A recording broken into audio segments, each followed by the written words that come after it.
Hello students, welcome to Engineers Academy. If you people haven't subscribed to my channel, kindly subscribe Engineers Academy. Now I am going to solve 12.6 problem. In this problem we are given the s of t, s as a function, the position is a function of t, right? So I will write that we are given s of t, which is 1.5 t cube minus 13.5 t square plus 22.5 t, right? So this is given in feet. And it is said that determine the position of the particle when t is equal to 6 seconds, right? So we have to find s at 6 seconds, right? So we will put t equals to 6 seconds in this whole function, right? So this will be 6 cube minus 13.5 6 square plus 22.5 into 6. So this will give us s6, the position at after 6 seconds. So now when we solve this, so this comes out to be minus 27 feet, right? So this is minus 27 feet. So the S6 is minus 27 feet, right? So this is the answer for this part.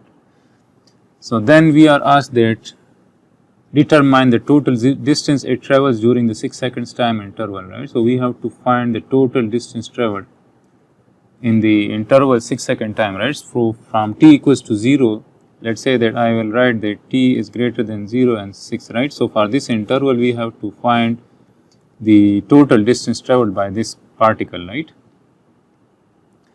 So let me draw a simple plot, right? Here the hint is given that plot the path to determine the total distance traveled. Let's say that this is our origin, right? And let's say that this is at t equals to 0. Let's say that this is the origin, and in this direction the distance traveled will be positive, and in this direction the distance traveled will be negative, right? So this is the positive and this is the negative, remember, right? So now if we find the s0 distance, right? So if we find that s at 0 second, so then if we put as t is equal to 0 in this whole equation, so this whole equation will become 0, right? So at t equals to 0, the distance traveled is 0 feet. This means that the particle will be at the origin, right? So let's say that initially the particle is here, right? So this is at s is equal to 0 at t equals to 0, right? So this is our origin. After 6 seconds, the particle has moved towards the negative minus 27, right? So after 6 seconds, let's say that this point is somewhere at s is equal to minus 27 feet, let's say. So after 6 seconds the particle is somewhere here. So now we have to find the direction of movement of this particle initially, that whether it was traveling in this direction or whether it was traveling in this direction, right? So for that what we will do is that we will find the velocity equation, right? So we know that the velocity is ds by dt, right? So we know this. So now we will take the derivative of this equation, right? So if we take the derivative of this function s of t, so this will give us 3 into 1.5, and this will be t squared, and this will be minus 2 into 13.5 t, and this will be plus 22.5 t. And again, if I take another derivative of this equation, so it will give us acceleration, right? So let me find. So this acceleration will be dv by dt.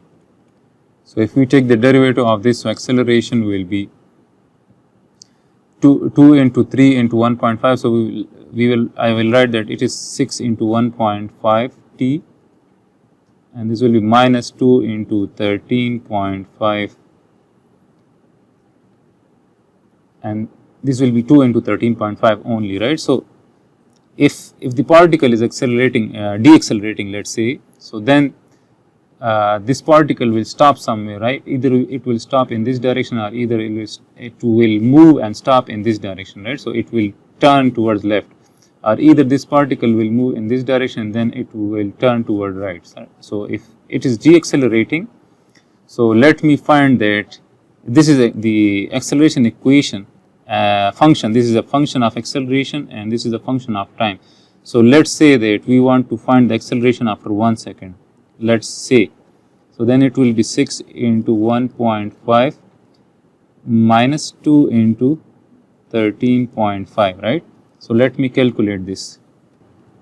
So we can see that the acceleration is negative. So this means that the particle is deaccelerating and the direction of the acceleration is towards the negative direction, right? So this means that initially the particle is moving in this direction and the direction of the acceleration is in this direction, right? So this means that this is deaccelerating, right? So this means that this particle will stop somewhere here. After some time, this particle will stop and then it will return back. Then it will turn its motion towards left, right? So we have to find that time at which this particle will turn towards left, right? So we have to find that time at which this particle will stop for a while and then it will start its motion towards left. So for that, what we will do, we will equate this equation, this velocity equation, equal to 0, right? So this will give us the time at which the particle will stop for a while and then it will turn back, right?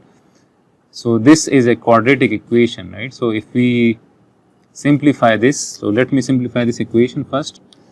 So we will have the velocity equals to 0, right? And here I have written t, but there is no need of t, right? So when we take the derivative of this 22.5 t, so we will get only constant. So this is 22.5, right? So now as we can see that this is a quadratic equation, right? So we can find the roots for this equation by using this.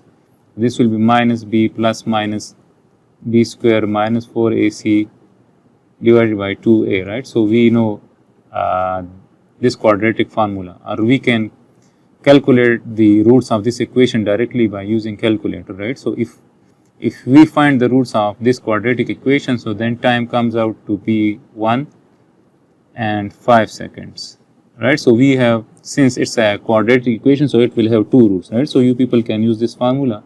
So if I use this formula, so then we will get two t values, and this is 1 second and 5 seconds, right? So this is one root is t equals to 1 second and second root is 5 seconds.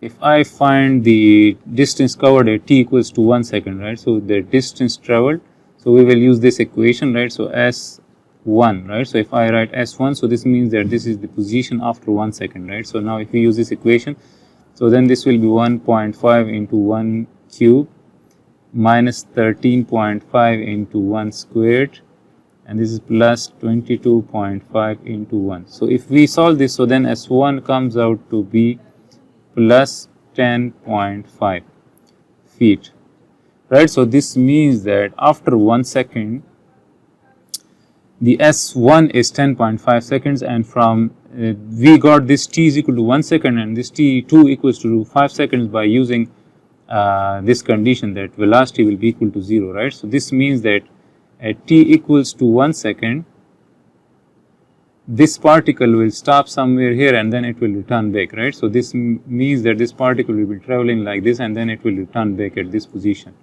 and then it will be traveling towards the left, right? So this is that particular time instant, right? So this means that S1 is 10.5 feet, right? And then we got this t2 is equal to 5 seconds, so let me find s of 5 seconds. So then we will write this, so it will be 1.5 into 5 cube minus 13.5 into 5 squared plus 22.5 into 5, right? So if we solve this, so we will get the distance traveled after 5 seconds. So let me find this.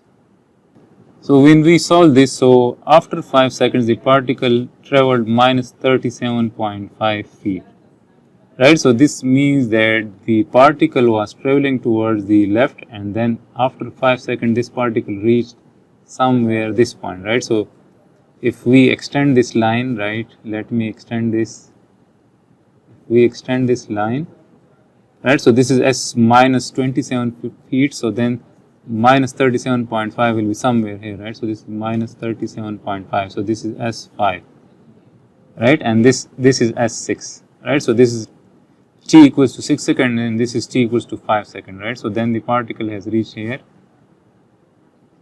and then at that particular instant when t2 is 5 seconds, the particle has turned back towards right again, right? So it has stopped somewhere here and then it returned back to this position, right? So then it was traveling in this direction, and then at t equals to 5 seconds, the particle stopped for a while and then it turns toward right, and after 6 seconds it again reached to this point. This is S6 is minus 27 feet, right? So now in the problem we are asked to find the total distance, right? So we will find the total distance traveled, right?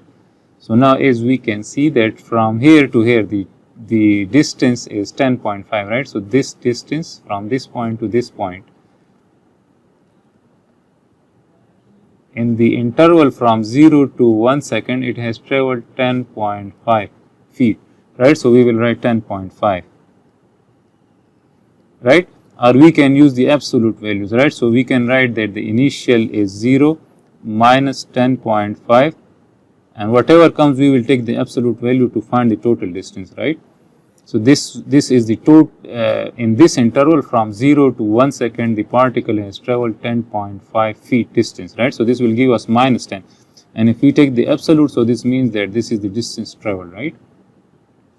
This is initial minus final. Similarly, I will add up this. So now at this particular instant the particle is at 10.5, right? So I will write 10.5 minus this value, this is minus 37.5, right? So we will be able to find this distance from, let me write, so this will be minus 37.5, and we will take the absolute of this, right? So this is the distance traveled from 0 to 1 second, and this is from 1 second to 5 seconds, and then this distance, right? So this distance is from 5 to 6 seconds, right? So this distance. So again I will write minus 37.5 minus